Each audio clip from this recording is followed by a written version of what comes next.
Okay, good morning mga kuya, no? Today may bago na naman tayong estudyante, no?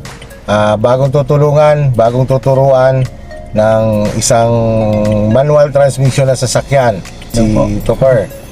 Okay, so kumusta, Per? Okay naman po. Ready na ikaw sa kwan? Ready na ikaw sa driving lesson mo? Ready na po. Patatlo na po nating pagkikita to. Oo nga pala, Topper pala. Siya ay estudyante ko, saka nag-PDC din sa kanya ng motorcycle. Actually, mayroon na siyang license for motorcycle, ay medyo nagka-budget ulit, kaya mag-additional siya ng 4 wheels. So, yun, no? At ito pala ay pangatlo na namin pagkikita. Pasensya ka na, Per, at talaga sa dami na, no? Opo. Okay, so, so ganito, Per. Bago tayo magpalit ng upuan, bago ka pumusto dito sa driver side, syempre ipaliwanag ko muna sa iyo lahat yung mga switches in control, para pag along the way na nandito ka na, I mean pag ikaw na nandito, at least alam mo na gagawin. So bago tayo magpalit, explain ko muna sa iyo yung mga switches in control, paano mo i-manage itong mga pedals, paano mo ipasok yung mga gear, no? O kung paano mo siya i-manage. Okay, so ready na ikaw? Yes po. Okay, tara, let's go!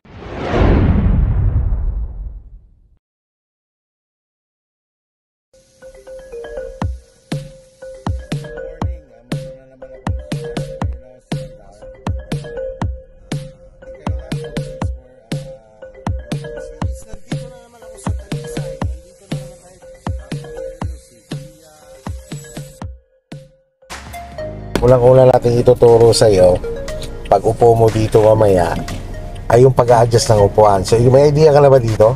Yes po, marunong naman po. Okay, so remind lang kita na, siyempre, tatlong pedals ito dahil manual, ano po. Tapos, Per, ganito, baka ito ay hindi mo pa alam, yung mga bagong modelo ngayon sa sasakyan, Per. Toyota Vios na 2019 model.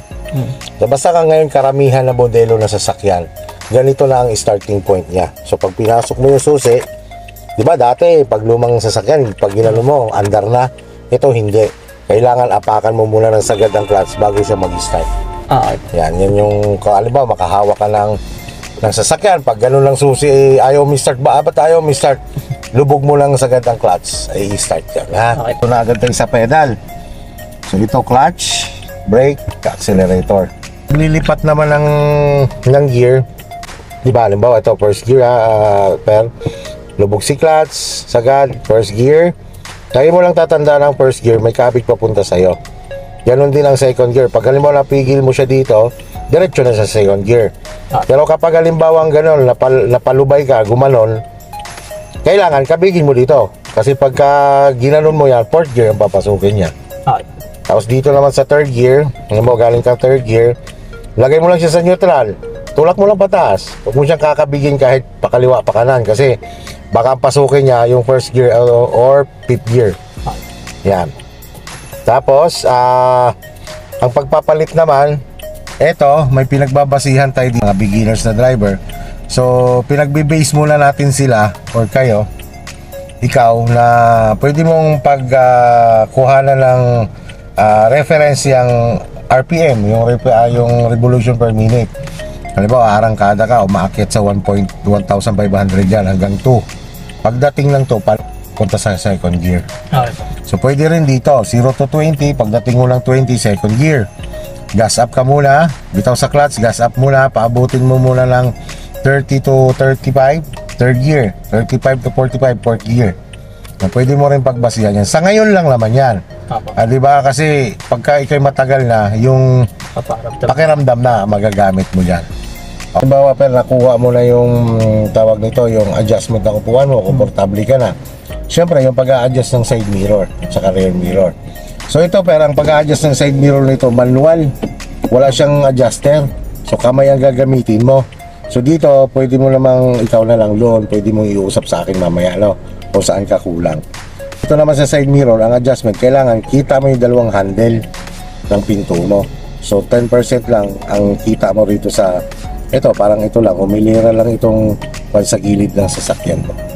Ang apak lang clutch, ganito ha, dito. Ulo, no? Sagad yan lagi. Ang tamang pagbitaw niyan, o pag-manage niyan, ganito. Kumbaga nakahang yung paa mo. Tapos yung tuhod, dumagalaw. Yan, ganyan. Tapos pagka nabitaw mo siya, lipat sa footrest. Kailangan lang dito sa footrest para malapit siya, no? Yan. So dito naman sa pagbe-brake, pag umapak ka ng brake, pag sinabi kong stop, patong lang nga pa sa brake, patong lang, gradual lang, tapos para smooth lang. Signal kaliwa, signal kanan, no? Ito sa wiper naman to. Yan. So alam mo na ba to? Sa wiper yan. Okay, so busina nito pero ito. So okay ka na per dyan, sa komportable ka na. So ganito na, bago tayo mag-move, relax ka lang per. Sabi ko nga sa'yo, enjoy lang natin yung driving lesson mo.